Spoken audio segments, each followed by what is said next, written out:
ou, enfim, digamos, assimilando, né? Quer dizer, se afinizando com a matéria cada vez mais quintessenciada.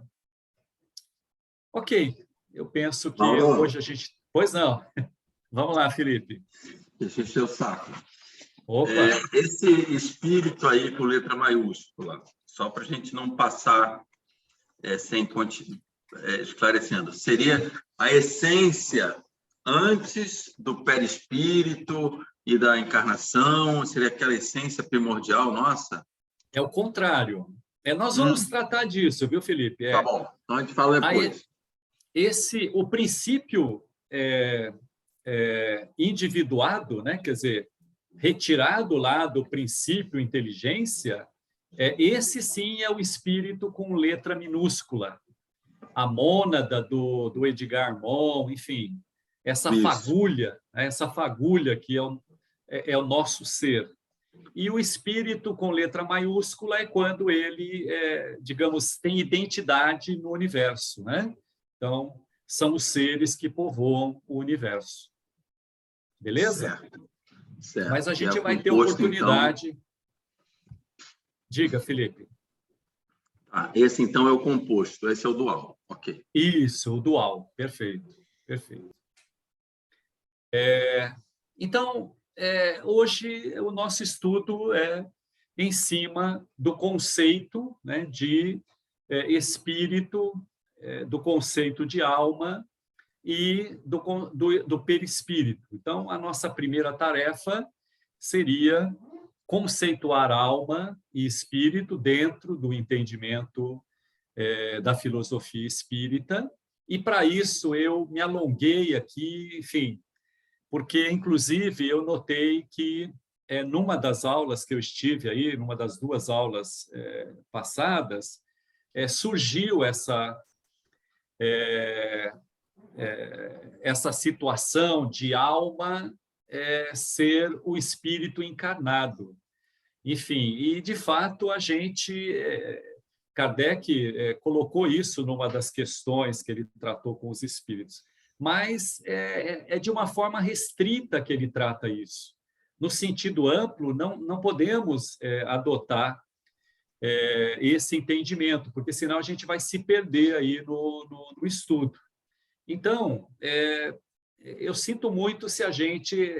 nós não vamos nos alongar muito, mas enfim, talvez a gente se perca no caminho aí com relação ao tempo que nós temos. Mas eu penso que vale a pena, porque influi muito no entendimento, né, quando nós estamos, principalmente, lendo o Livro dos Espíritos. Com esse entendimento de como Kardec trata, no sentido amplo, dos conceitos de alma, de espírito, de princípio inteligente, enfim, e alma, quando eu ler Emmanuel, quando eu ler André Luiz, eu vou, enfim, me aperceber com muita clareza do que eles estão falando, se eles estão falando do princípio inteligente ou se eles estão falando já do ser individuado, né? Porque a filosofia espírita atual, ela já trata o princípio inteligente como princípio inteligência, quer dizer, já substantivou, então fica muito claro, mas Kardec não, Kardec trata sempre como princípio inteligente. Então, é isso que a gente vai agora estar trabalhando aqui, esse é a nossa tarefa, né? Então, é importante entender o conceito de alma, de espírito e de perispírito, inclusive quando grafado com letra minúscula e maiúscula, né? E, claro, assim que a gente fizer isso, a gente, inclusive, vai deixar claro que, para nós, né, são sinônimos, alma e espírito, a gente vai estar sempre tratando como sinônimo. Então, o conceito está aqui. Alma, no latim, é anima, no grego, animus, né? Então, quer dizer sopro, quer dizer emanação, está muito relacionado à ar, né? Principalmente quando o Anaximenes, se não me engano, não sei se é Anaximenes ou Anaximandro, daquela escola de Tales, de Mileto, ele definiu o ar, né, o indefinido, né, como ser o elemento que dá origem a tudo. Então, é nesse sentido que a gente tem alma, né, está relacionado à alma. Então, é o ser imaterial. Ele é distinto e individual, ele está unido ao corpo que serve de ferramenta, de invólucro. Então, a gente tem aqui a separação, né, do ente, por assim dizer, do homem, né, como humanidade. Então, é o espírito no estado de encarnação para nós. E espírito, no latim, spiritus, significando respiração. Então, notem, diretamente ligado a um dos conceitos, a uma das definições de alma, né? Mas também pode estar se referindo à própria alma, né? Então, assim, como coragem, como vigor. E a distinção de alma e espírito vem com o conceito judaico, né, cristão. Então, a psique grega versus a pneuma, né, quer dizer, a ânima. E no latim, ânima versus espíritos, hebreu, ruach, neshima, enfim.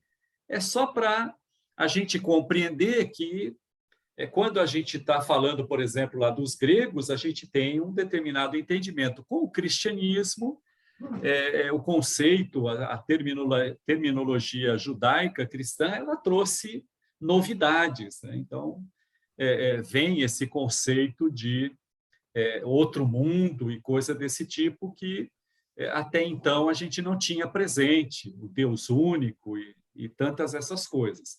Então, isso tudo aqui está colocado, inclusive eu tirei de uma apresentação do Ricardo, só para a gente ter noção de que, quando da codificação, é muito providencial tratar o espírito como alma também, porque é o entendimento que vem. E, claro, e nós vamos continuar tratando aqui, inclusive, como sinônimos, né? Então, alma e espírito, para nós, é melhor tratar como sinônimo. Aí a gente vai errar menos, a gente vai se enganar menos, né? Então, é isso que eu trouxe aqui de novidade, alma e espírito na visão, alma e espírito na visão espírita, né? Então, é lá Mauro, pois não.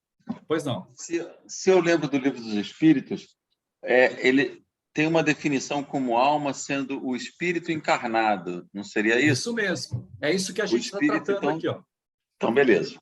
Você está vendo aqui, é a questão 134 que a gente está trazendo aqui, que dá esse entendimento, né, de que Kardec tratou o termo alma somente no espírito em estado de homem, encarnado. Mas é uma interpretação equivocada, tá? Ele vai utilizar, digamos, genericamente, espírito. Então, veja, olha, espírito, princípio espiritual, princípio inteligente e alma. Ele trata como sinônimo. Cabe a nós interpretar, digamos, no conteúdo do texto, né? Nesse caso aqui, da questão 134, ele foi, digamos assim, como eu posso dizer assim, ele foi restrito, né? Quer dizer, então, ele tratou isso de forma muito restritiva quando ele coloca esse entendimento, justamente para o entendimento da época, que vinha como sinônimo, né? Então, o ser inteligente e a palavra espírito para indicar o ser extracorpóreo. Então, é esse indivíduo que habita a erraticidade com E maiúsculo, como a gente estava colocando, né? Então, assim, em sentido amplo, a alma é o ser pensante, é o princípio inteligente, é o ser inteligente, né? E, em sentido restrito, é o espírito encarnado, tá? Então, é esse espírito que é o ser extracorpóreo, que ele trata com E maiúsculo, encarnado, mas em sentido restrito, ok? Então, argumentando, né, para chegar a esse entendimento. Isso aqui é uma argumentação que está no livro A Evolução do Princípio Inteligente. Tá? É o Durval Ciampone que escreve e é editado pela FESP. Então, lá na questão 23, os espíritos vão responder a Kardec, né, que o espírito, com letra minúscula, é o princípio inteligente do universo. Aquele que hoje nós tratamos de princípio inteligência, da onde nós saímos. Então, é uma substância, né? É a substância, é aquilo que, vamos dizer, é uma massa, né? Um material da onde nós fomos tirados, fomos criados. Então, com isso, surge a identificação da existência do princípio material. Então, a outra substância é o princípio material, distinto, né? Então, é a dualidade da existência. A gente viu lá em Descartes isso, né? Quando ele faz a sua construção de res cogito, res extensa e res infinita. E a gente tem o terceiro elemento aí, que é Deus, essa substância infinita e suprema que está sobre, né, e sob o domínio de tudo. Então, surge aqui a Trindade espírita. Então, é assim que nós entendemos. Princípio inteligente, espírito, princípio matéria, então, FCU, né, fluido cósmico universal, e Deus. Ok? Então, quando ele trata com E minúsculo, ele está falando aqui dessa substância primária, essa substância que existe sem depender de qualquer outra. Tá? Seguindo em frente, na questão 76, ele vai esclarecer em nota o vocábulo espírito é empregado aqui para designar as individualidades dos seres extracorpóreos e não mais o elemento inteligente, né, universal.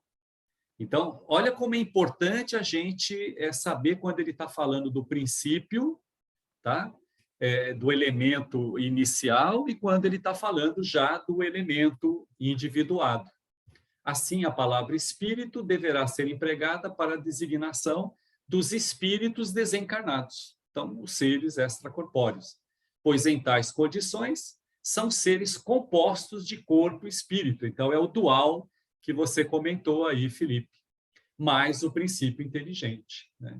Ou alma, ou princípio espiritual. Então, de forma genérica, Kardec vai tratar dessa maneira. E não confundir, né? E, enfim, aqui é uma advertência do Durval Ciampone, para a gente não confundir princípio inteligente com inteligência. Então, a inteligência é atributo do princípio inteligente. Então, Kardec, muito providencialmente, denominou essa fagulha que somos nós, enfim, esse princípio de princípio inteligente, porque é a inteligência seu atributo, da mesma forma que o Descartes, né, vai falar do pensamento, do cogito, né, colocando como identidade desse princípio. Então, se a gente estiver tratando dessa maneira, nessa condição, então eu posso afirmar que tanto nós, homens, né, como um rato, por exemplo, ele é um princípio inteligente. Ok? Em graus distintos de desenvolvimento. Então, a inteligência, que é o nosso atributo, tanto nosso como do rato, está em desenvolvimento. Então, lá no rato, ele está ainda como instinto. Então, é um tipo de inteligência instintiva, que, inclusive, não permite que ele erre. E em nós, ele já está mais avançado, enfim, desenvolvido, ok? Enfim, e a gente já tem, inclusive, liberdade, né, para estar tratando. Então, questões 134 e 135, depois, inclusive, eu passo para vocês aqui esses registros, para não ter que vocês ficarem olhando na gravação, para vocês interessados, né, se interessados, estudarem.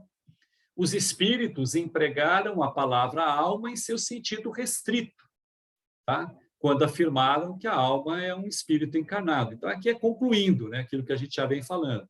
Ou que as almas não são mais do que os espíritos, antes de se ligarem ao corpo físico. Essas repetições desses conceitos de alma não devem induzir-nos à interpretação de significados ao pé da letra. Kardec vai nos chamar a atenção no comentário da questão 139, onde ele vai deixar claro a utilização da palavra alma em pelo menos 3 situações. Então, nessa questão 139, os espíritos vão dizer que a gente deveria ter uma palavra para designar cada coisa, por isso que, enfim, a gente ainda se atrapalha, né? E a gente acaba utilizando ao nosso sabor, né? A gente utiliza uma palavra por vez e coloca onde a gente quer. E, por exemplo, a primeira é uma centelha anímica, né? Emanada do grande todo. Então, esse é a tese panteísta. Então, não deixa de utilizar esse termo quando se refere ao princípio da vida, ou princípio vital, da qual cada um de nós, né, absorve para a nossa existência e depois retorna para o todo. Não é o entendimento espírita, mas ele trata do panteísmo. E, nesse sentido, a palavra alma também se refere a essa tese, né? A essa tese. Segundo, uma centelha divina ou ser moral distinto da matéria que conserva sua individualidade após a morte, que é o nosso entendimento. Então, também utilizado como sinônimo de espírito ou de princípio inteligente com letra minúscula. A alma aqui, em muitas das situações, é utilizada dessa maneira. E é esse ser que se chama igualmente alma, e nessa acepção pode-se dizer que a alma é um espírito encarnado, quando ele trata lá no sentido restrito. Tá? Então, assim, é sempre muito providencial para a gente prestar atenção nisso. Quando a gente está estudando, a gente vai ver, por exemplo, que até a questão lá 76, Kardec, do Livro dos Espíritos, Kardec está tratando das causas primeiras. Então, ele está sempre usando lá espírito. Quando ele não se refere à alma, ele trata como espírito com letra minúscula, que ele está tratando desse princípio moral. Tá? E aí, então, quer dizer, foi uma opção didática que ele utilizou. Conhecendo a diferença desses conceitos, ele vai empregar na codificação, ora como espírito encarnado, ora como princípio inteligente. Por quê? Porque ele estava querendo se comunicar a uma humanidade que tem ainda como sinônimo esses termos alma, espírito, né? Então, e muito usual alma, quer dizer, utilizamos mais alma, hoje não, né? Hoje, professando a doutrina espírita, a gente já tem isso corrente na nossa palavra, mas anteriormente, na época de Kardec, espírito enfim, muito pouco utilizado. Utilizado mais no sentido de Espírito Santo, enfim, santos espíritos, ou nesse sentido, né? Então, até a questão 76, Kardec sempre falou em espírito com letra minúscula, como sendo o princípio inteligente. E, a partir daí, quer dizer, quando ele passa a tratar das causas segundas, ele já grafa como espírito com letra maiúscula, como esse ser extracorpóreo. E alma como espírito encarnado, em sentido restrito. O ser humano estava habituado a esse conceito, né, dogmático. E Se não tiver aqui, depois eu reforço. O emprego de alma, como espírito encarnado, portanto, está intimamente associado ao conceito comum empregado pelos homens, segundo o qual somos formados de duas partes, corpo e alma. Isto é, alma que tem origem ou vem do mundo espiritual criada por Deus, e corpo físico, enfim, criado aqui por nós, né? Através da procriação, ok? E fica claro que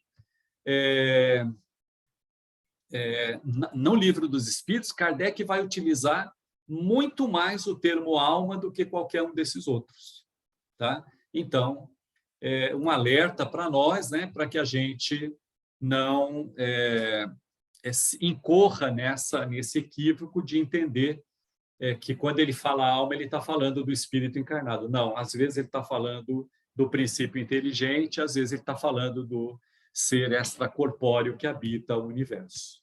E aqui vai aquela advertência dos espíritos, né? Então, a palavra alma tem aplicação tão elástica que cada um a interpreta de acordo com as suas fantasias. Está entre aspas, porque são os espíritos que estão colocando isso quando perguntados, né? Então, é importante que a gente distingua, tá? Por exemplo, é evidente que quando falamos que a alma dos homens sofre pelas consequências de suas vidas anteriores, nós estamos dizendo que quem sofre é o ser pensante.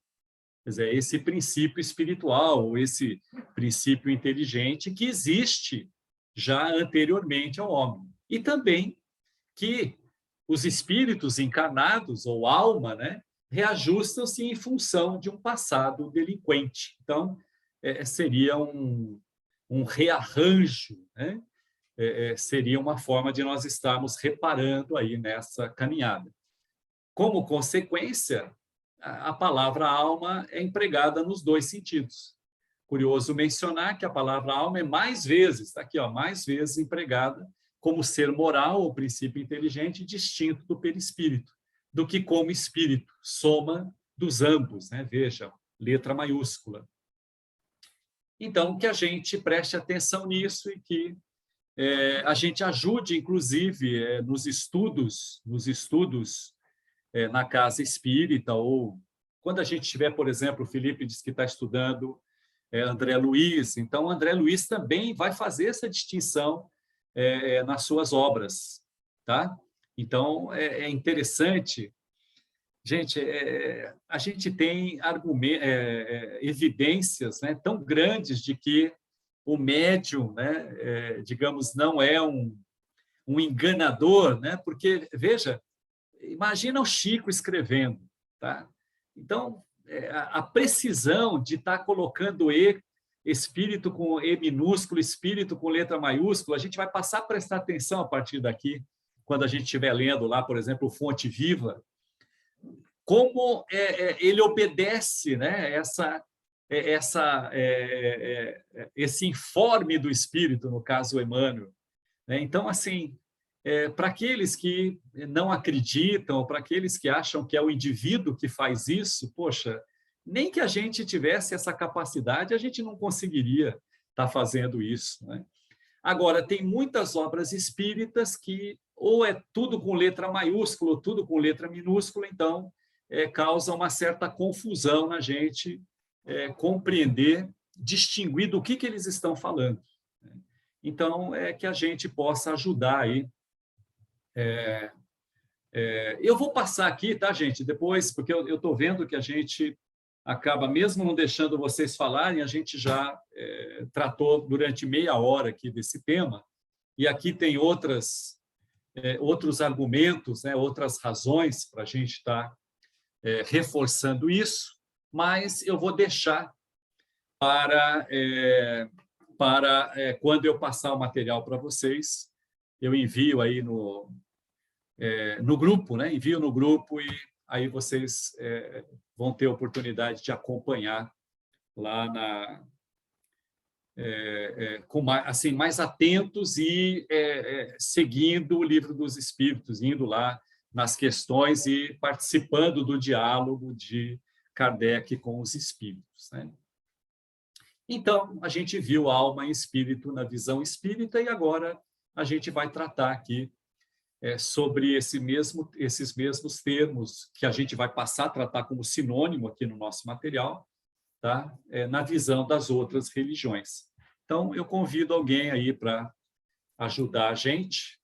Eu acho que eu tirei do nosso livro, mas acho que eu suprimi alguma coisa para a gente ser mais produtivo aqui no tempo que a gente tem.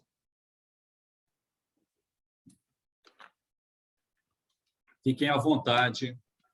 Eu posso ler se você quiser, Mauro. Ficou muito confuso esse alerta para o nosso estudo? Eu sei que fica e leva um tempo para a gente assimilar, não é assim de imediato. Quer dizer, claro, cada um... Eu, por exemplo, levei e ainda me confundo às vezes para entender.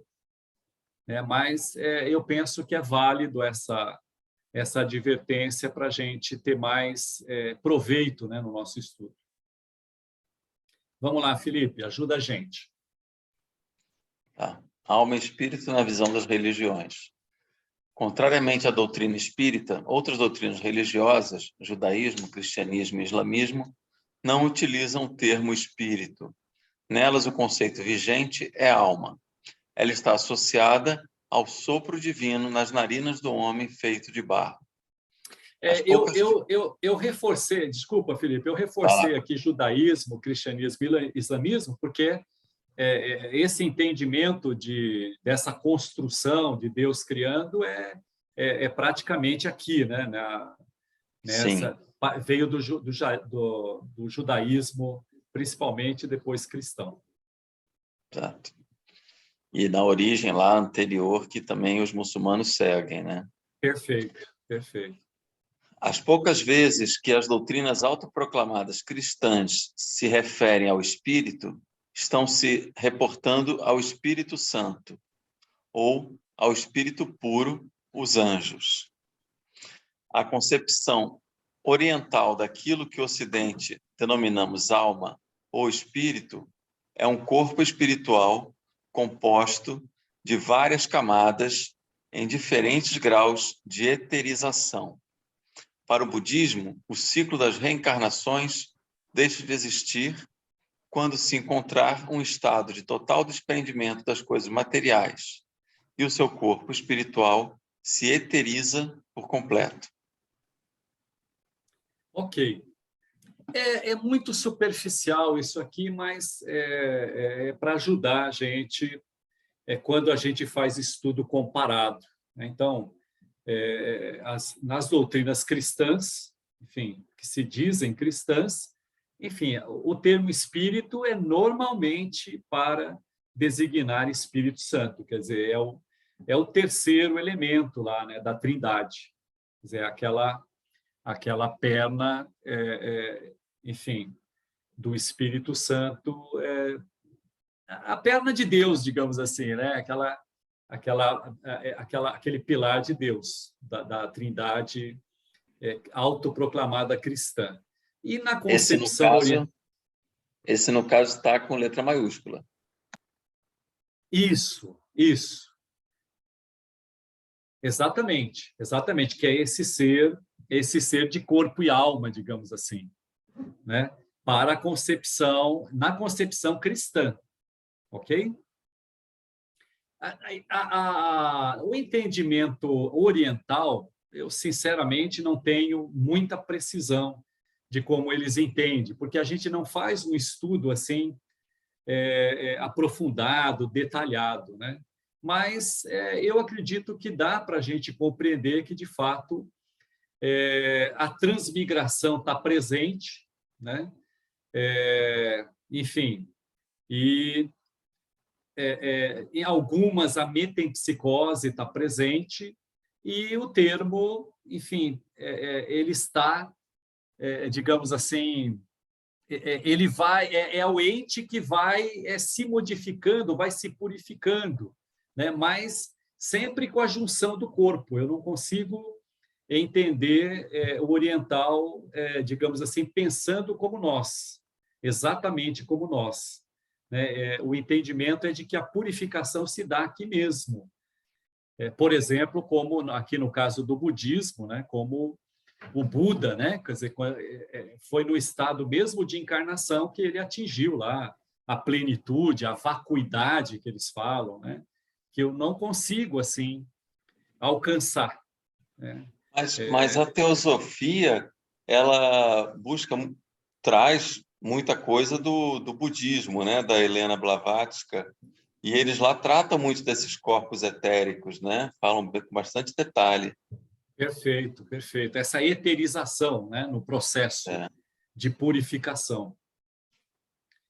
Enfim, a gente tem algumas... Eu até passei para a Marina um livro onde um estudioso faz a aproximação e o distanciamento do budismo com o espiritismo, né? Então, é sempre proveitoso a gente comparar, fazer estudos comparativos. E aqui, no quarto livro, a gente vai ter oportunidade de voltar a esse assunto.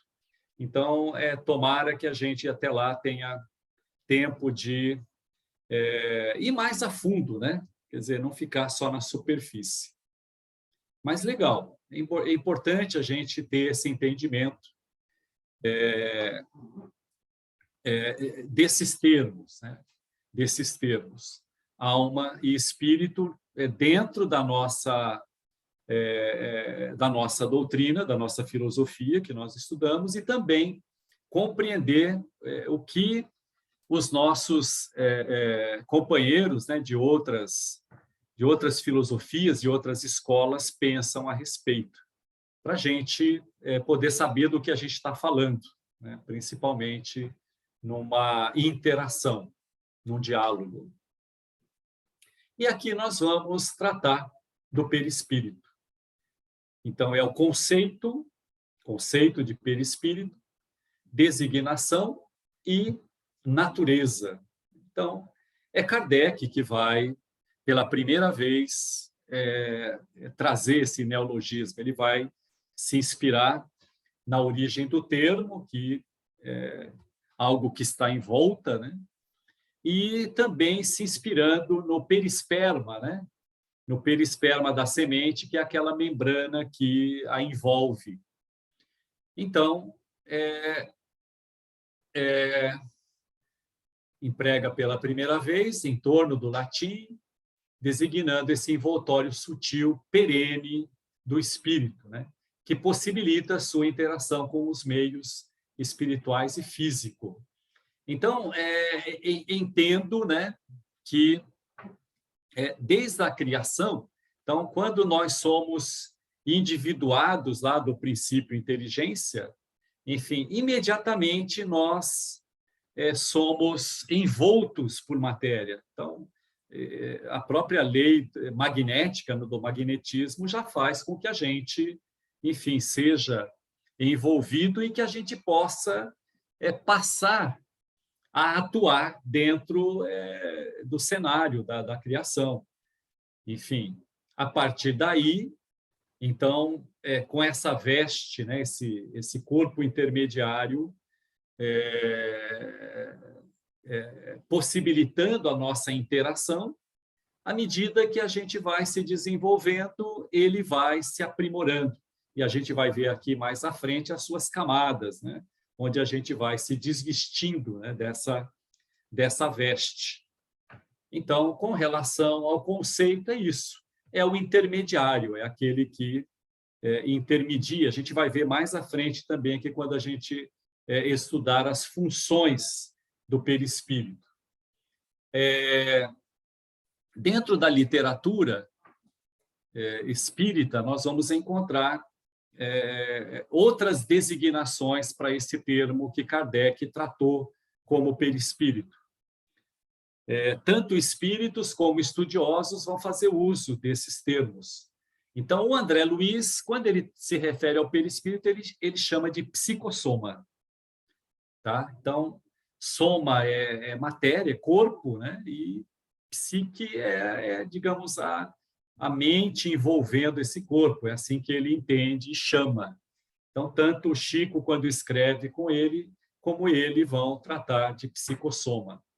A gente se lembra aqui do Paulo quando ele tratava do perispírito. Quer dizer, é claro que isso passa desapercebido até no meio espírita, mas fora do meio espírita não há a mínima chance de haver essa compreensão. Mas quando ele trata do corpo espiritual, ele está tratando justamente dessa veste, né, que reveste o princípio inteligente, reveste o espírito com letra minúscula.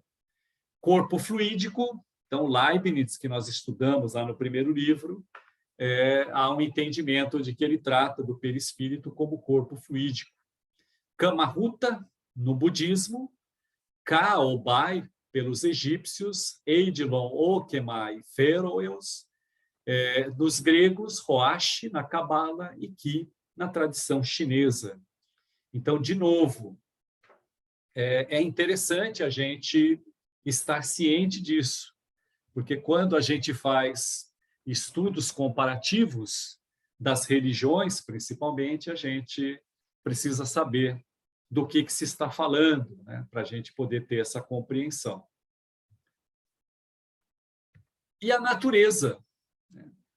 A natureza é energética, como o nosso material observa, portanto, é matéria. Tá? Então, é importante a gente ter isso bem claro, bem nítido. O perispírito não pensa, ok? Ele é esse envoltório que tem funções, né, na nossa interação, tanto no plano físico como no plano espiritual, mas ele não pensa, tá? É o espírito que pensa. Trata-se de uma energia extremamente sutil, então uma matéria extremamente sutil, que, sendo na forma eletromagnética, teria um comprimento ou formato de onda ainda desconhecido. Uma terceira hipótese para o perispírito seria onda gravitacional ou outro tipo ainda desconhecido. Tá? Com isso, se tornaria entendível quando os espíritos respondem que a essência do perispírito é algo semimaterial. Então, Opa!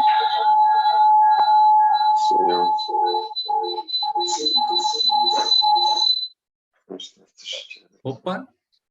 Fechou. Os espíritos, quando perguntados, né, se o espírito era imaterial, então Kardec vai fazer essa pergunta para os espíritos. Então, os espíritos não vão confirmar que o espírito é imaterial, porque eles vão responder assim, olha, deve ser alguma coisa, né? Então, eles vão dizer que é mais adequado tratar o espírito como incorpóreo. Então, a gente nota que os espíritos tiveram muito cuidado, né? Quer dizer, foram muito precisos até onde eles puderam, sabiam, eu diria, e puderam, pela nossa ignorância, estar tratando dessa questão. E o perispírito eles tratam como semimaterial. Né? Então, fica o alerta de que nós, espíritos, enfim, provavelmente não somos imateriais, somos incorpóreos, né? Quer dizer, somos alguma coisa, existimos, somos alguma coisa. E o perispírito digamos, uma combinação, ele tem origem no fluido cósmico, universal, no princípio matéria, que ele tem a sua origem, e combinado com a matéria do local, do planeta onde ele encarna, onde ele estagia. Né? Então, fica claro para nós que, mesmo nos estágios inferiores da evolução, quando estivemos lá habitando corpos inorgânicos, né? Ou mesmo corpos orgânicos de condição inferior ao minal, já estávamos, né, desde o princípio, revestidos por esse corpo, porque é ele que possibilita, né, a nossa interação com a natureza. Então, a sua natureza é semimaterial, como já foi dito aqui, é de formação sutil, urdida em recursos dinâmicos, extremamente porosa e plástica, em cuja tessitura as células, noutra faixa vibratória, a face do sistema de permuta visceralmente renovado, se distribuem mais ou menos à feição das partículas coloides, com a respectiva carga elétrica, comportando-se no espaço segundo a sua condição específica e apresentando estados morfológicos conforme o campo mental a que se ajusta. Então, esse texto em grego, né, acho que só o Felipe poderia traduzir para nós, para mim, significa isso que a gente acabou de informar. A gente não sabe tudo sobre o perispírito e os espíritos, inclusive, fazem essa advertência e muitos estudiosos espíritas dizem que, através dos espíritos, hoje, inclusive, de que o segredo para a gente avançar, ou o recurso para a gente avançar na doutrina, na filosofia espírita, é justamente o entendimento do perispírito, a compreensão mais aprofundada do perispírito. Então, desse texto que eu vejo aqui, o meu entendimento é justamente esse, é a questão plástica, né? Então, se adapta às situações, porosa, porque ele não é permeado, né? Não é permeável, ele é impermeável, não, perdão, ele não é impermeável, ele é permeável, né? Enfim, não, também, apesar de ser tangível, ele permite que seja transpassado, podemos assim dizer, está numa outra faixa vibratória, porque aí é física, né? Quer dizer, é uma questão vibratória, quer dizer, aquilo que é tangível e visível, digamos, são as ondas vibratórias que promovem isso. Isso de partículas coloides, né? Então, coloide está relacionado a partículas que têm uma dimensão muito pequena, então eu entendo que faz parte da sua estrutura, né? Essas partículas, a gente tem, como exemplo, a gente pode citar aqui esses elementos que a gente tem que agitar, iogurte, por exemplo, né? A própria fumaça, espuma, tudo isso tem formação coloide, porque são elementos, ela possui na sua formação elementos que, digamos, eles só se misturam numa determinada situação. Mas, fora disso, eles se desprendem e têm uma dimensão ínfima, na faixa aí de bilionésimo de metro, quer dizer, alguma coisa infinitamente pequena. Então, provavelmente, no meu entendimento aqui, está relacionado a essas adaptações que se fazem do perispírito em função do contexto onde ele se encontra, ou do local onde ele se encontra, né? E a carga elétrica, eu penso que está relacionado digamos, a onda, né? Novamente, a essa condição de onda, para determinar justamente esse campo morfológico que ele possui no estágio em que ele está servindo, né? Servindo o espírito. E à medida que ele, digamos assim, migra, né, de uma condição para outra, ele facilmente se adapta e também dentro da sua função de até estar formando o corpo, né, como a gente vai ver mais à frente aqui. Então, eu penso não, eu tenho certeza que Existem muitas obras que tratam do perispírito, tratam exclusivamente do perispírito. E muitas delas, inclusive, não estão de acordo, por assim dizer. Isso justifica a dificuldade que nós temos ainda por não ter elementos, principalmente na ciência estudando. A ciência material não está estudando digamos, esse metafísico aqui do qual a gente se aventura, né? Se aventura a tentar entender.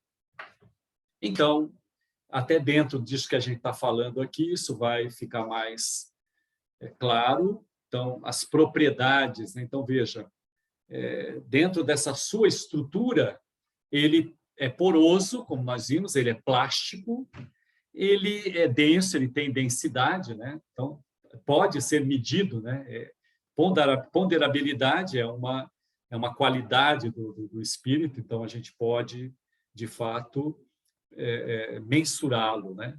Luminosidade, penetrabilidade, aqui, como a gente colocou, ele é permeável, né? Visibilidade, então é claro que se o médium vê é porque, enfim, ele permite essa condição, né? Permite essa possibilidade.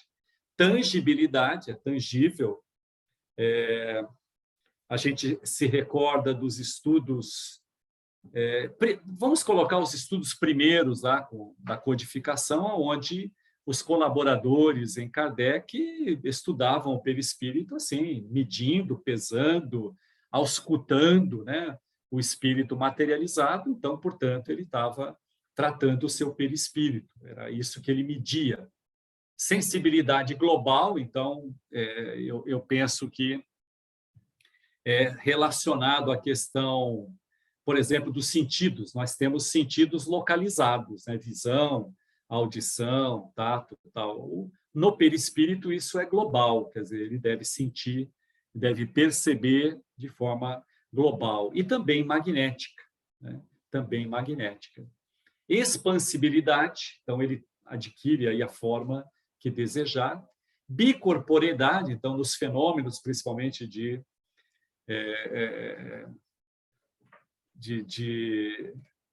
bicorporeidade, né? O duplo homem, aquela coisa toda, é o perispírito que, enfim, está representando esse outro elemento, esse segundo elemento. Unicidade, então, é único, né? Quer dizer, é um ser, é um indivíduo, por assim dizer. Perenidade, então vejam, aqui eu concordo, quer dizer, surgem sempre alguma dúvida a respeito da gente um dia não precisar mais do perispírito. Mas eu entendo que, como ser perfectíveis que nós somos, mas nunca alcançando o grau de perfeição absoluta, enfim, eu acredito que vai ser perene. Mutabilidade, então, se ele se expande, se ele, enfim, é plástico e tudo mais, ele muta. Então, é uma característica, é uma propriedade, porque hoje, por exemplo, ele se faz necessário dessa forma aqui no planeta. Numa outra encarnação, enfim, nossa, provavelmente ele vai precisar mudar, né? Capacidade refletora, ok? Então, quando a gente tem, nós vamos ver, inclusive, isso, a questão da aura, então, está embutido aqui essa condição de refletir. Odor, isso é fato, médiuns relatam a todo tempo que conseguem perceber, né, no ambiente a presença do espírito. Então, através do odor, né? E é aí que é do perispírito que emana, né? Que exala esse odor. E a temperatura também, como a gente disse, William Crookes cansou de medir a temperatura da Cat King, né? Então, enfim, acredito que para nós assim não há nenhuma, eu diria assim, nenhuma dúvida, sim. mas não há como negar tudo isso, quem já pôde estudar um pouco ou quem já teve contato, né, com o fenômeno espírita. Comentários? Algum comentário? Carlos, você está quietinho? Não, eu só Eu queria falar. sorvendo um pouco desse conhecimento. Pode falar, Marina. Não, que agora eu entendi que eu acho que o meu anjo estava me impedindo de entrar para essa aula, porque ele acho que estava falando, Marina, é muito complicado, melhor faltar. E aí eu fiquei demorando, não tinha link, não tinha nada. Agora eu estou entendendo. Nada disso, Marina. Nada é por acaso. Ele fez tudo para você entrar. Enfim, é complexo. É complexo porque, digamos, a gente não tem todo o conhecimento. Não tem. Não está pronto esse conhecimento. E, enfim, não vai estar. A gente vai continuar sempre indo em busca. De novo, os espíritos informam, olha, é preciso conhecer mais do perispírito, porque aí a gente avança, né? Então, a gente vai estudando com o recurso que tem, aguardando que os homens de ciência, né, se dignem a investigar com mais propriedade tudo isso, para poder nos ajudar a compreender. Precisa complicar tanto, professor? E outra coisa também, olha como as coisas acontecem, né? Eu estava no curso, né, da EAE, fui para o curso de médiuns, e aí veio a pandemia, justo na parte prática, então a gente teve que fazer outras coisas nesses 2 anos, e agora voltou o presencial, e eu não vou conseguir terminar o curso. Tudo tem um motivo, né? Sim. Entendeu? Sim. É só Sim. numa outra vida que eu vou entender tudo isso. Eu também. Eu também estou com você, Marina. Muito bom. Então, as funções do perispírito. Então, ele tem uma função instrumental, uma função organizadora, individualizadora e sustentadora. Efeitos didáticos aqui. A função instrumental. Então, é essa que permite a interação. A interação do espírito, né? Tanto entre mundo espiritual e mundo físico, como num plano de vida. Então, tanto aqui entre nós, por exemplo, não só no sono, mas principalmente nos fenômenos de sonambulismo, de sono, onde a interação nossa é através do perispírito. Com a espiritualidade e aqui encarnados, a gente tem também o perispírito funcionando aí como elemento de ligação. E também quando na esfera, na erraticidade, quando a gente se desprender desse corpo, é o perispírito que, enfim, terá essa função, né, instrumental de fazer com que a gente possa estar se comunicando. Organizadora. Então, ele é um molde que determina as linhas morfológicas e hereditárias do corpo físico. Hereditárias, aqui é preciso entender, né? Ele vai transmitir, né, para o corpo físico uma hereditariedade anímica de nós espíritos, daquela alma que está encarnando. Então, no processo de desenvolvimento, no nosso processo de desenvolvimento uterino, a partir da concepção, o perispírito já vai se ligar àquele corpo que se forma. E à medida que essas moléculas se multiplicam, as moléculas, né, também do perispírito vão se ligando ao ente que vai se formando. Então, por isso o molde. E nesse processo ele vai transmitindo as características do espírito, né? Quer dizer, as características vivenciadas pelo espírito, por exemplo, se aquele espírito, enfim, enfim. Bom, vamos utilizar um exemplo, digamos, negativo, né? Quer dizer, se aquele espírito fez mau uso na sua encarnação passada e prejudicou o corpo, então esse caractere biológico, digamos, né? Ele vai ser transmitido para o novo corpo que se forma. Por quê? Porque ficou gravado lá no corpo perispiritual, não no espiritual, que é de outra substância, né? De outra onda vibratória, mas sim o perispírito vai fazer essa transferência para o indivíduo, para o corpo do indivíduo, seguindo, inclusive, a programação reencarnatória. Então, tudo isso tem um plano, tudo isso foi planejado. Então, a sua função organizadora tem essa tarefa, tem esse caráter, né? Se eu planejei, combinei com a espiritualidade e aceitei, e a espiritualidade também, Deus também permitiu que assim fosse, então, a tarefa na reencarnação do perispírito é produzir esse corpo, por assim dizer. E é claro que os caracteres hereditários serão dos pais, sem dúvida, mas a função do perispírito é justamente dar essa mãozinha aí para aquilo que nós planejamos. Individualizadora. Mauro, vamos lá. Uma coisa que eu já li também que é interessante é o conceito até inverso do que a gente tende a acreditar, que o perispírito é que é o molde do nosso corpo material, não é isso? Sim, sim. É molde nesse sentido, ele modela, né? Alguns chamam de forma.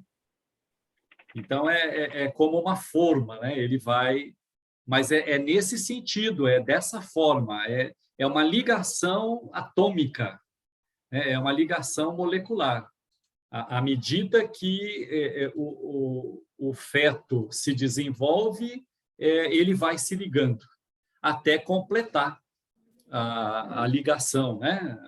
Enfim, depois lá das 9 luas. O Mauro, Oi, uma pergunta. Ellen? Sou eu. A gente também pode moldar nosso perispírito ao longo da vida? Ele se molda, claro. Perfeito. Quer dizer, nós vamos ver aqui mais à frente um pouquinho que é justamente essa purificação, né? A matéria vai se purificando, vai ficando cada vez mais sutil, à medida que, claro, aí não é só querer, né?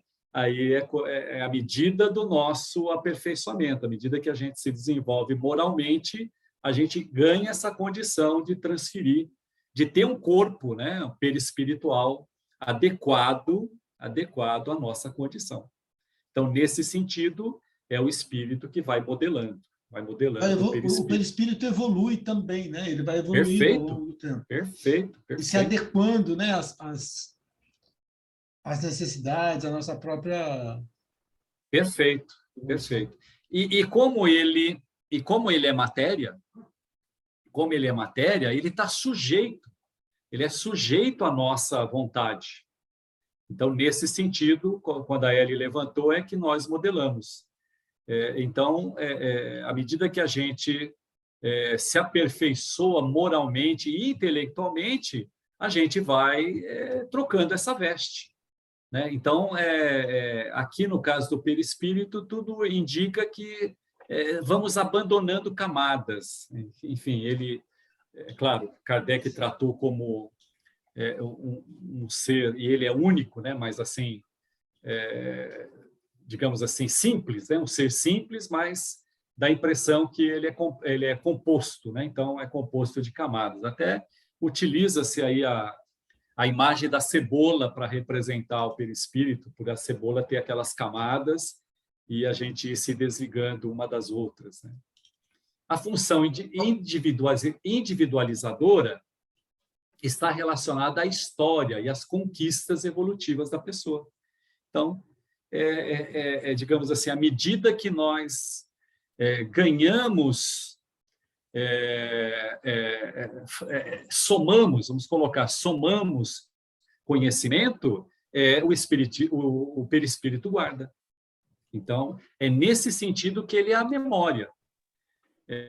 Nesse sentido Mauro, que ele é a memória. Oi? E você falando de soma, me lembrou o caminho inverso também. Muita somatização de doenças vem do perispírito também, né? Como não há uma dúvida. limpeza do perispírito, né? Não há dúvida. Toda patologia, ela nasce no espírito. Então, quem vai adoecer primeiro é o perispírito. E depois é que vai somar. Vai somatizar, enfim.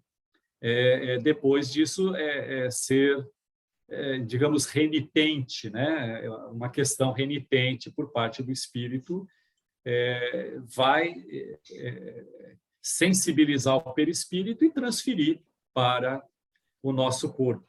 E vejam, né? Com isso, de novo, né? A gente sempre observa que nós temos muito a ganhar conhecendo melhor esse nosso corpo intermediário. Observem na medicina, né? Gisele há de concordar ou não conosco, né? Quanto mais o médico, né, e o próprio paciente conhecer a respeito do perispírito, melhor ele vai se tratar, ou melhor o médico vai tratar o indivíduo, né? Quer dizer, quando a gente procura o consultório, enfim, que o médico, aquele médico que tem, digamos assim, que tem intuição, né, e sensibilidade para observar aquilo que nos envolve, o sucesso praticamente está garantido, né? Mauro, deixa eu te fazer uma outra pergunta. Não, é meio fugindo desse assunto agora. Quando eu vejo numa pessoa, na aura dela, mas eu acho que é no perispírito, tipo, ele vestido de romano, com aquela saia romana, isso é do perispírito dele, não é da aura dele, né? Então, esse estudo aqui no final também vai falar sobre isso, mas que bom que a gente vai ganhando tempo, né? A aura, ela é uma emanação, né? Então, assim, eu diria que a aura não faz parte do perispírito. Lembra lá que uma das propriedades ele reflete, é refletora. Então, o perispírito ele reflete aquilo que o espírito é, né? Então, assim, vamos dizer que se o colorido for agradável é porque é um bom espírito. Um espírito evoluído. Se o colorido não for agradável, é porque esse espírito tem problemas, né? Então, quando eu vejo um adereço numa pessoa, está no perispírito dela. Perfeito. É uma formação perispiritual. Tá. É uma formação perispiritual. O perispírito apresenta características peculiares à identificação de cada indivíduo. É dentro daquilo que a gente está comentando aqui. Então, vamos lembrar aqui, ou usar como exemplo, a figura da estrada de Damasco, quando Paulo avistou Jesus. Enfim, ele ficou cego.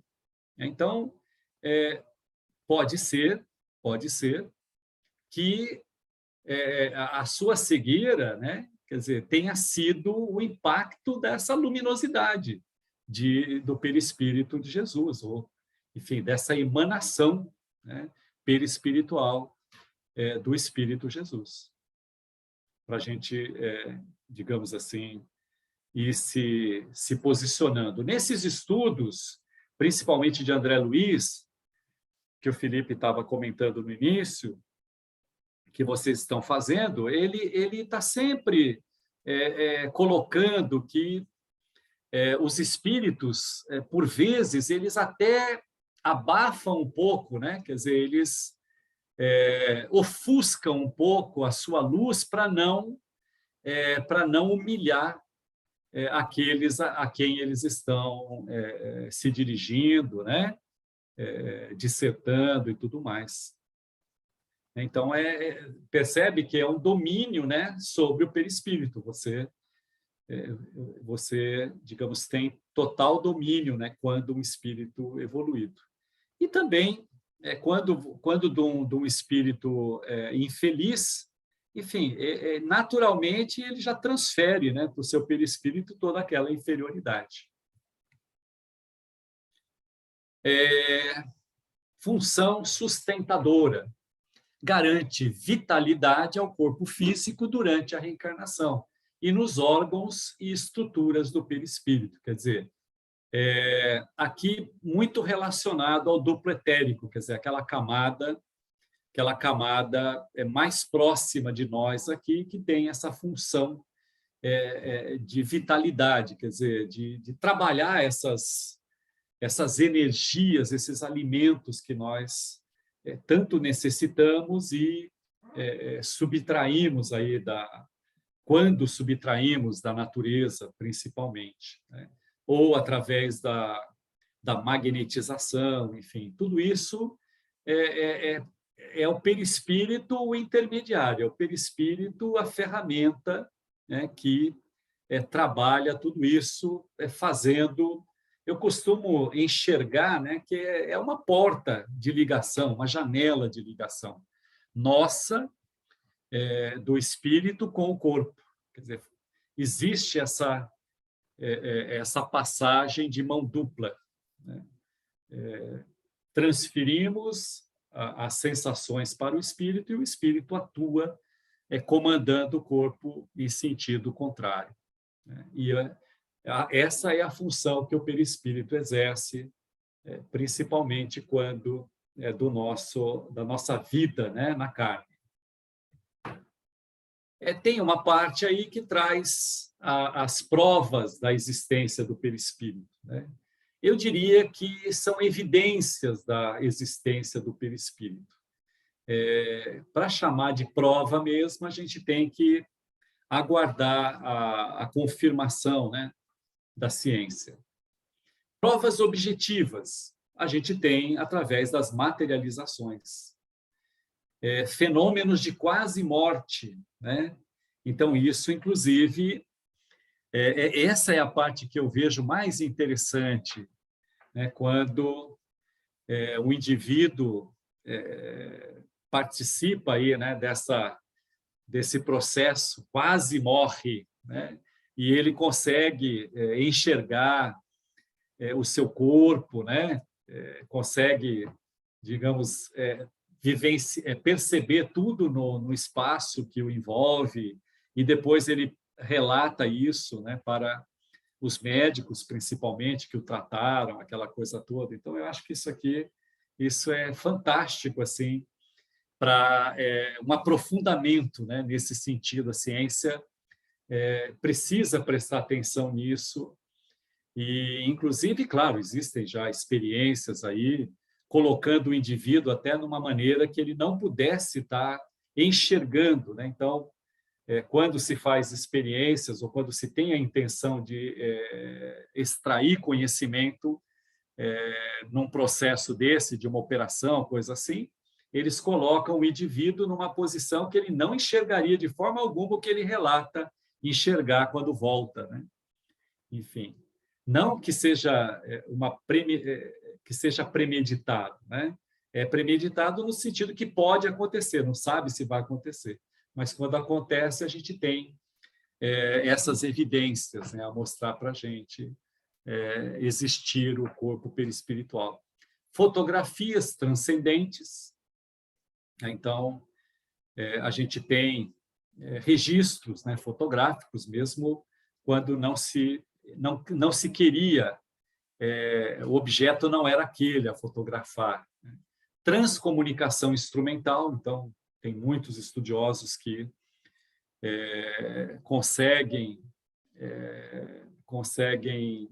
sucesso, né, porque estão o tempo todo tentando obter informações ou contatos, né?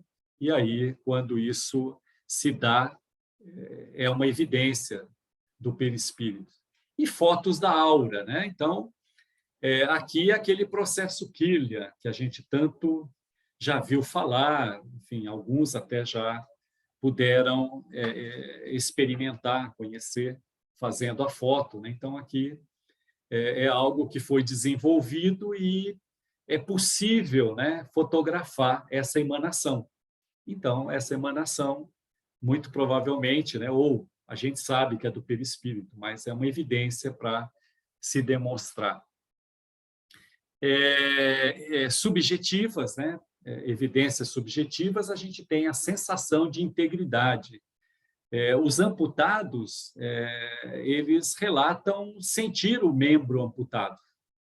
Quer dizer, eles estão sem uma perna, sem um braço, mas eles sentem, não deixam de perceber, né, de ter essa sensação. Coceira, às vezes, ou enfim, algum tipo de sensação que está presente. Percepção extracorpórea, então nós temos isso, e a vidência. Então, os médiuns, enfim, nos relatam e aquele que vê, enfim, pode constatar, pode evidenciar, aquele que não vê, acredite ou, enfim, busque aqui nessas evidências algo que o tranquilize.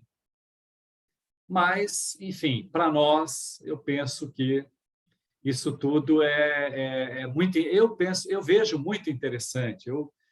A gente tem muito o hábito de muito falar dentro da casa espírita de que os fenômenos são os que menos importam, que a gente não pode dar atenção para os fenômenos, enfim, alguns dizem que não é mais tempo de fenômeno, mas não creio que seja assim.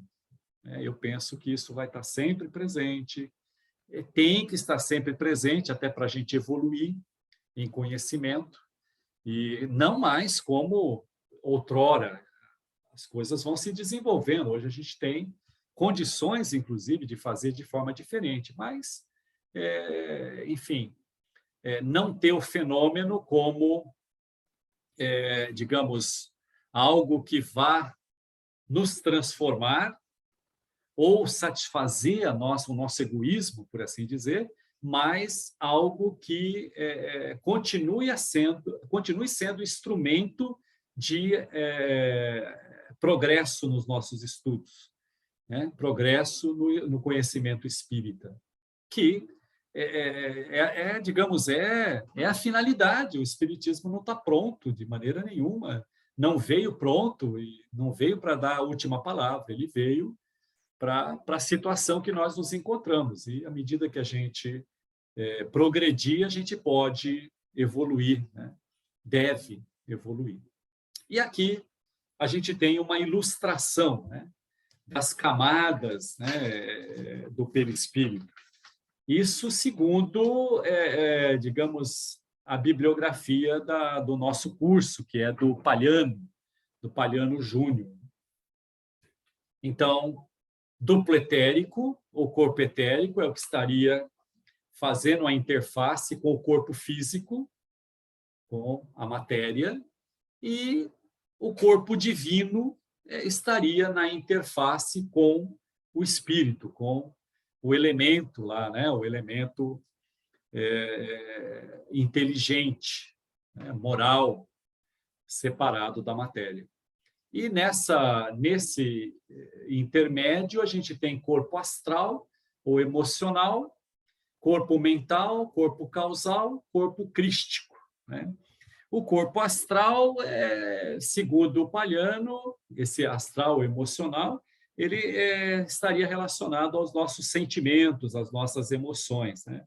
O mental, como o nome diz, a questão intelectual, né? Essa questão erudita, por assim dizer.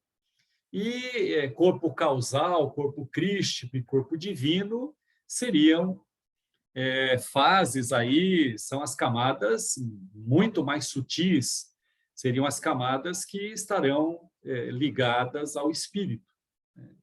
E essas camadas a gente entende que vão evoluindo e vão se tornando desnecessárias à medida que a gente evolui. Por exemplo, o duplo etérico, ele não se faz mais necessário após a nossa morte. Então, a partir do momento que nós adentramos o mundo espiritual, nós deixamos aqui o duplo etérico. Quer dizer, ele fica com o corpo, tá? Se desprende depois aí, volta para a economia aí da matéria. Mas ele não é mais necessário quando da nossa vida dual, né? Da nossa vida na erraticidade. E os outros Mauro. corpos... Diga, Felipe. Desculpe interromper. O Felipe sempre ajuda, sempre contribui. É que o duplo etérico é difícil ver, e aqui nesse capítulo eu consegui ver alguém que escreve que duplo etérico e como é que chama? Aura é a mesma coisa. Porque eu sempre fico nessa dúvida entre será que aura é o duplo etérico e tudo? Não. E aqui ele diz claramente que sim. Diz que sim? Sim, eu entendi isso. Na verdade, assim, o entendimento que eu tenho é que a aura é uma emanação. Sim. Ela não é um corpo, ela é uma emanação. E, portanto, Exato. ela é uma emanação do duplo etérico. Tá. Tá? Como que você... Como que eu vejo a sua próximo. camisa vermelha, a emanação da luz que reflete nela. Ok. A onda é a onda, exatamente. Então, por exemplo, esse processo Kirlian, ele objetiva assimilar o seu emocional. Então, é aquilo que você está refletindo, né? É aquilo que você reflete. A gente vai ter tempo ainda, eu acho, aqui de... Está aqui, ó. Está aqui. Né? Então, é do nosso material. Vamos ver se a gente tem entendimento diverso. A carga de energia vital contida no duplo etérico condiciona basicamente a maior ou menor longevidade do ser humano, ainda que não deixem de ser considerados fatores como a hereditariedade e as efetivas reposições de energia via respiração e alimentação. Aqui, no caso, uma daquelas funções, né? A função do duplo etéreo trabalhar essas energias, armazenar, transferir, enfim. Claro, levando em conta as do alimento, levando em conta aquelas que a gente subtrai aí na natureza. Uma necessidade de pegar sol, por exemplo. Ele é de qual cor? Ok. Não, perdão. Não, eu pensei assim, que você ia continuar. Não, por exemplo, eu tenho necessidade, às vezes, de pegar sol. Eu preciso, tá? Perfeito. Não, mas eu preciso. Sim. Tipo, eu tenho essa necessidade. Às vezes, eu tenho muita necessidade de ir para a praia. Isso viria de qual corpo meu? Essa é uma necessidade física, né? Eu não acho que é física, não sei. Não é só do corpo material. Não é só do meu corpo material. Tipo, é como se fosse mas um aí alimento tá ligado. meu. Eu preciso de pegar o sol em si, eu preciso de ter os raios solares. Eu diria que está ligado à emoção, então, né? Ao tal do corpo astral aí, do perispírito. Ok? Emoção é perispírito, né? Eu lembro que eu aprendi... Desculpa me meter. Não, Felipe. Então, é só para a gente definir do que a gente está falando. Então, a necessidade que você está falando é emocional. Quer dizer, não é a necessidade de ir lá por exemplo, eu tenho necessidade de tomar sol porque eu estou com os níveis de vitamina D não muito favoráveis. Então, enfim, essa daí é fisiológica, né? Eu tenho que repor. A minha não é fisiológica. Legal, agora eu percebi, legal. Entendi o que você estava colocando. Então, dentro aqui do entendimento do palhano, então, seria do perispírito e dessa camada que ele chama de astral. Eu não trouxe aqui, porque eu sabia que não ia dar tempo mesmo, mas a gente tem muito material na internet onde existe, inclusive, digamos assim, uma tabela onde as várias escolas, as várias crenças, podemos dizer assim, situa, né, essas energias dentro daquilo que eles tratam, inclusive, como designação, e como se dá essa função. Então, assim, isso aqui é um campo, é um horizonte tão vasto que, enfim, dá até raiva, né? Assim, a gente perceber o quão pouco a gente sabe a respeito, né? Então, assim, eu coloquei essa figura aqui para, digamos assim, dentro do meu entendimento, né? Então, o duplo etérico, ou duplo etéreo também é chamado às vezes de duplo etéreo, fornece informações valiosas quanto ao estado de saúde física e evolução espiritual, quando observado sob aspectos das emanações energéticas e colorido peculiar que traz. Então, essa emanação é a função da aura. Então, quando a gente fala desse corpo, digamos assim, aura, ele não é adeso, eu diria, ao perispírito, ele é uma emanação dele. A aura humana... Eu vou falar só um negócio rapidinho. Quando eu vejo algo escuro na aura da pessoa, perto da região do corpo, geralmente ela está doente ali, né? Sem dúvida. Então, o sensitivo, ele tem essa capacidade, porque a visão dele é global, né? Ele não vê com os olhos... o olho físico. Quer dizer, não é localizada, né? Não é o olho físico. Ele vê, a visão dele é do espírito, né? É global, é perispiritual. Aliás, se fechar o olho não é bom, é melhor ficar com o olho aberto, você vê menos coisa. Tá certo. É verdade.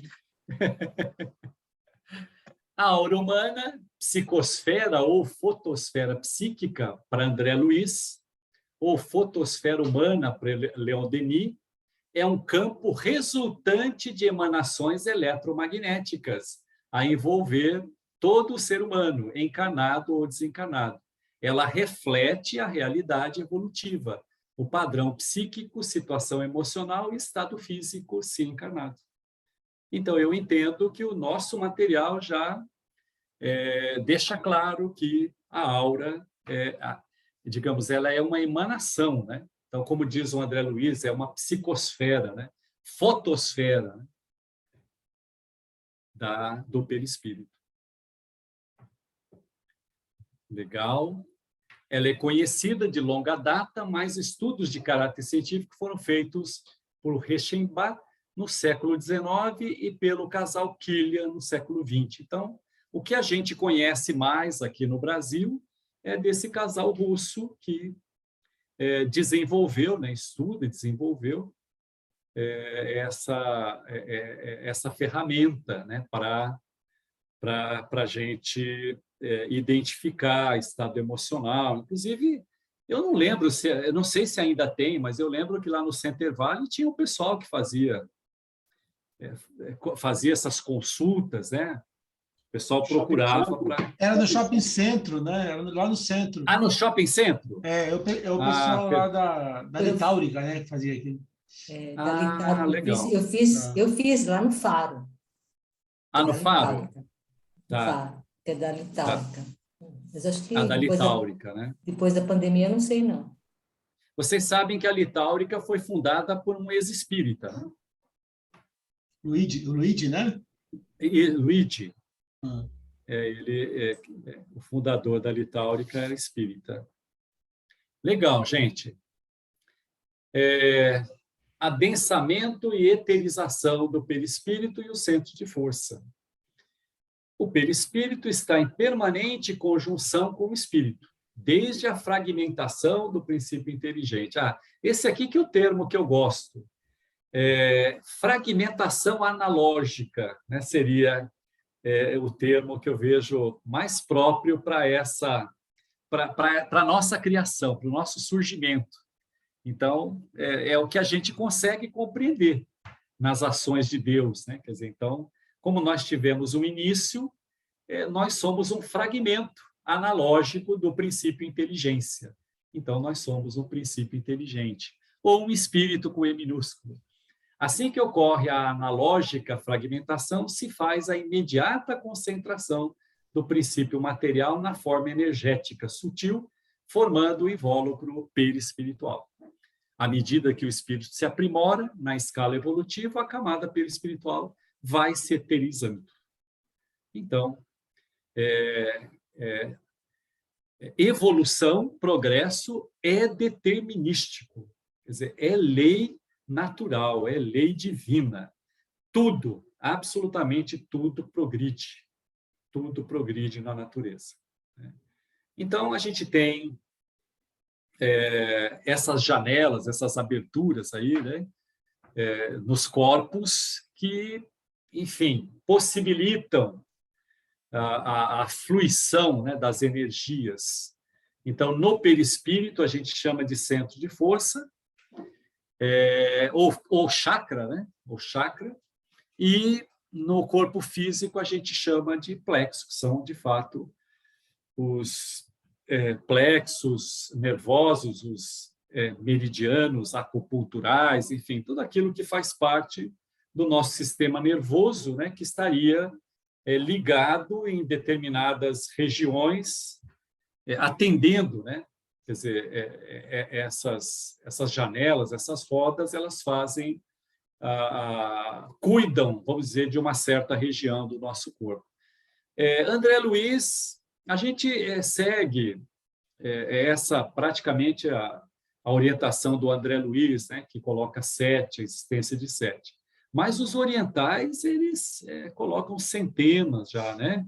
Quer dizer, eles há muito já estudam, como aqui no nosso material foi dito, de forma científica só agora, a partir do século XIX, mas há muito já se estuda tudo isso, e é mais uma evidência, né, da sua existência, senão, enfim, os povos não estariam aí ocupados com isso, não teriam essa intuição para estar estudando isso mesmo sem o apoio da ciência, né?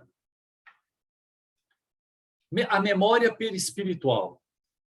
Uma das funções psíquicas mais delicadas, a qual pouco se sabe ainda, é a capacidade que o espírito tem em fixar experiências, reconhecer locais e situações em forma de lembranças e impressões resultantes de experiências vividas.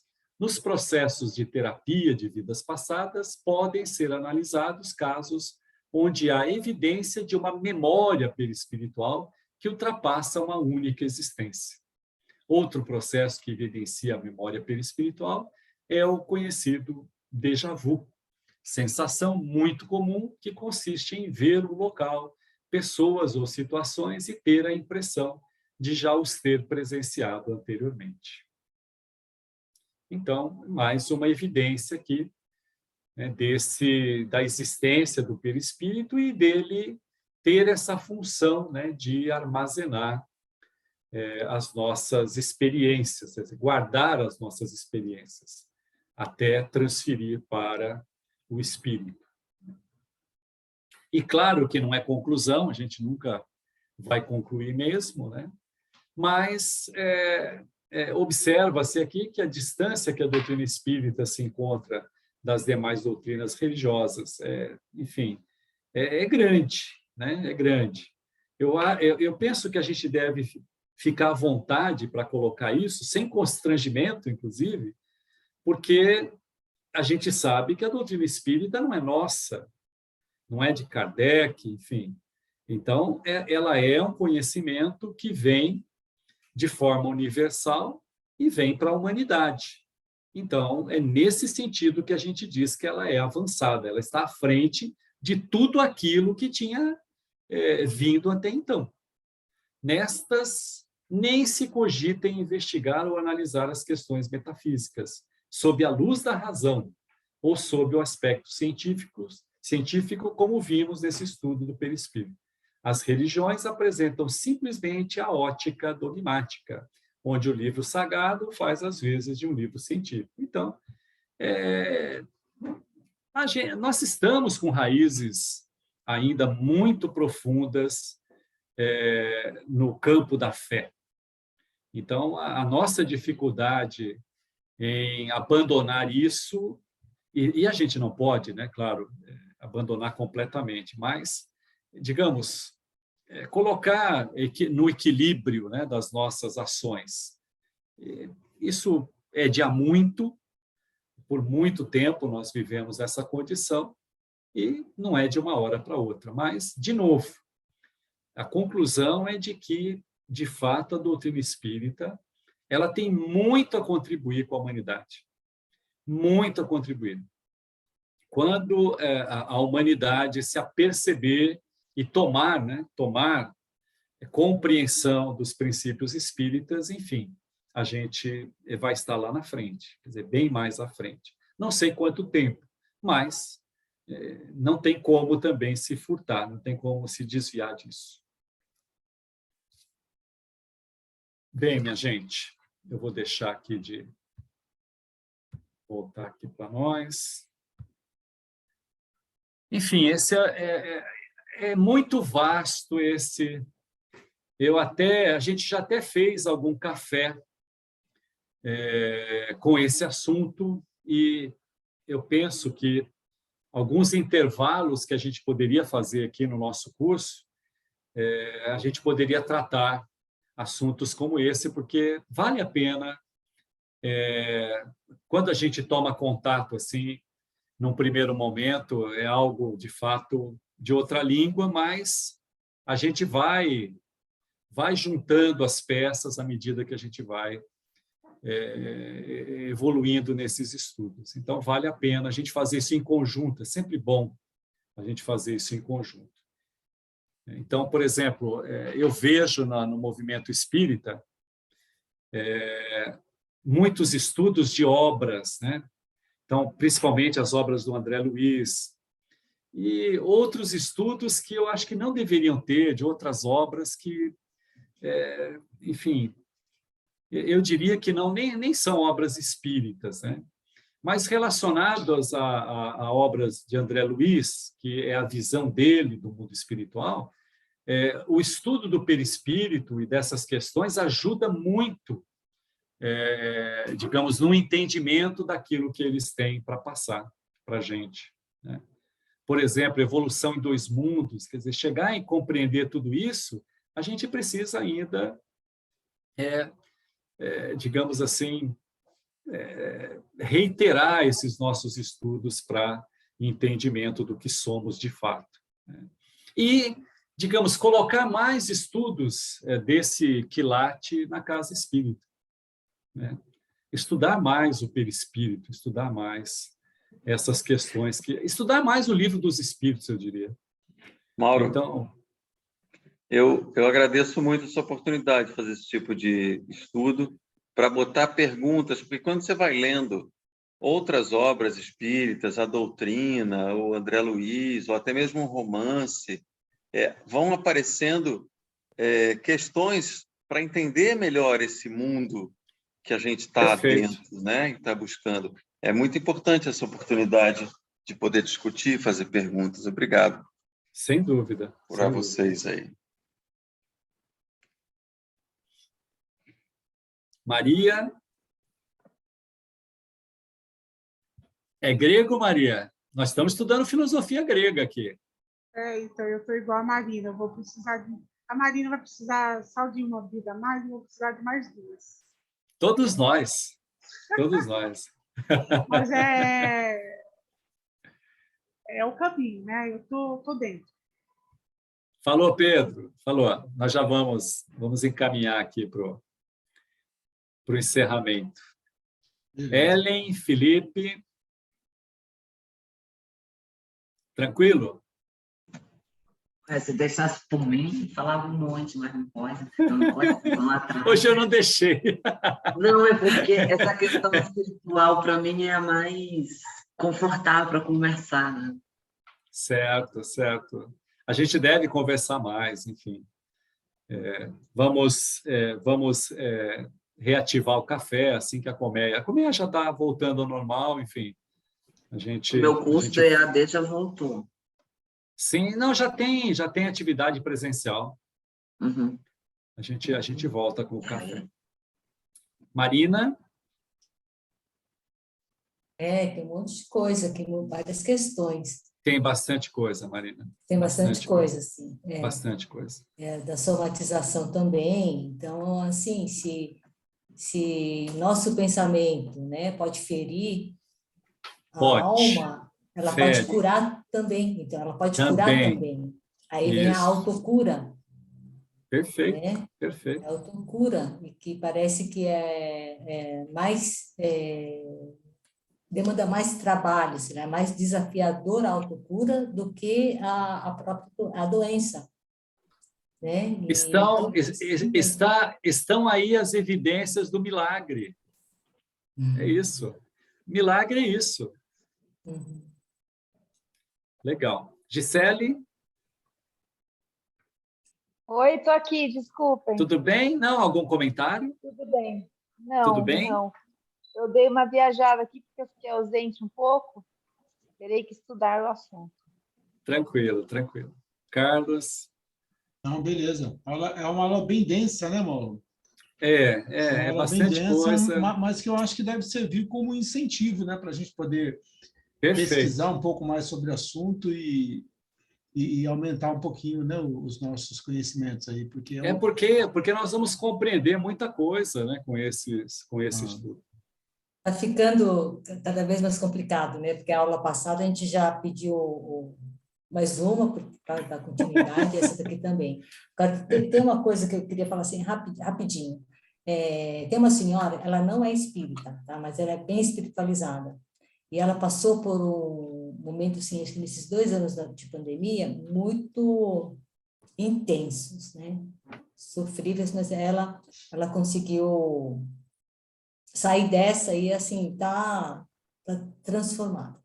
Ela teve um câncer, eu não sei onde foi, ela não me falou, mas ela teve sessões de químio, muito sofrido.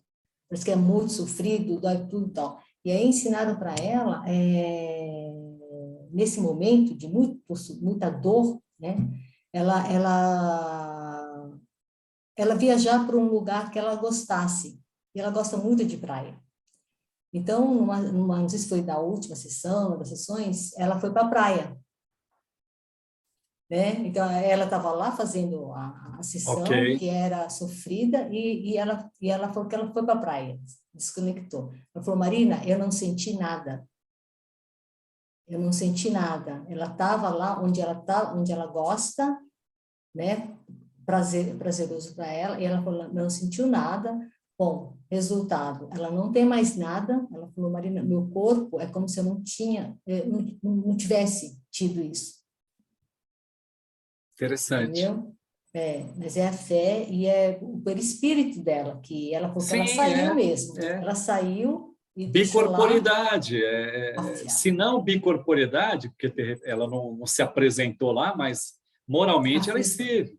E o corpo, ele fica no estado letárgico. E a matéria que ficou pegando lá, toda, né, a coisa física. E o não sentir nada, e o não perceber se está sensibilizado à matéria, é porque fica num estado cataléptico, letárgico. A gente vai ver isso no livro dos Espíritos. Os Espíritos deixam claro isso, que você acaba ficando, né? O corpo fica nesse estado, como se estivesse morto, né? Enfim. Legal. Beleza. Muito bom, Mauro. Legal, muito bom.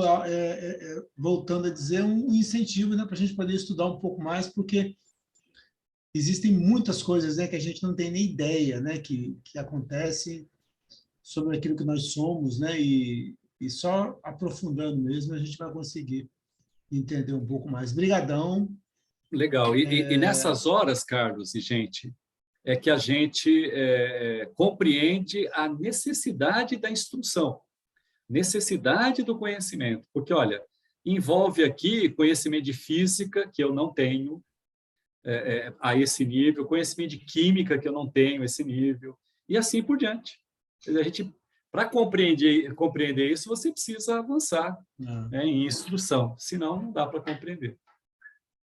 Esses corpos que você falou aí são em outras dimensões, né? Sim, outra faixa. Eu acho, eu tenho uma impressão que o dia que a gente desencarnar, a gente vai ficar meio abobado com tanta coisa que a gente vai saber. Eu sempre tenho essa impressão de que a gente, às vezes, não sabe nada, né? E aí, quanto mais a gente fala no perispírito, a gente vai vendo, né, o quanto que nós temos ainda, né, que descobrir, o quanto que a gente tem que saber. Quem gostaria de fazer um encerramento para a gente? Eu só queria falar uma coisa, Carlos. Oi. Quando você descobrir, você não precisa voltar para me contar, não, tá? Olha que eu vou, hein? Você não conta, não. Eu vou embaixo dessa árvore aí, ó, e conto para você tudinho, você vai ver só. Ela vai puxar teu pé, Marina. Não precisa, esperta. não. Ó, eu não vou conseguir terminar meu curso de médicos. Eu não Não, tenho eu quero, pode vir, eu mediunidade. conto pro resto. Você Vai conta aí. conseguir, sim. Pode me contar que eu conto pro resto. Ah, beleza, eu vou contar só para ele. Ele é médium mesmo, vai ser fácil de contar. Mas Quem só gostaria falar mais de uma fazer? Oi, pode Só falar, mais uma desculpa. coisa. Que você estava falando assim, de quando a gente morrer, a gente vai ver um monte de coisa assim. A minha sensação, sabe quando você esquece uma palavra e você fica tentando lembrar ela, só que ela está na ponta da língua, você fica assim, cara, mas aquilo, o que que era aquilo? É essa sensação que eu tenho, assim, a gente sabe muito, tá aqui dentro, mas a gente não consegue falar, a gente não Acessar. consegue... Uhum. Aí você fica assim, cara, mas tá aqui, ó, eu sei que tá aqui, mas não sai, não sai.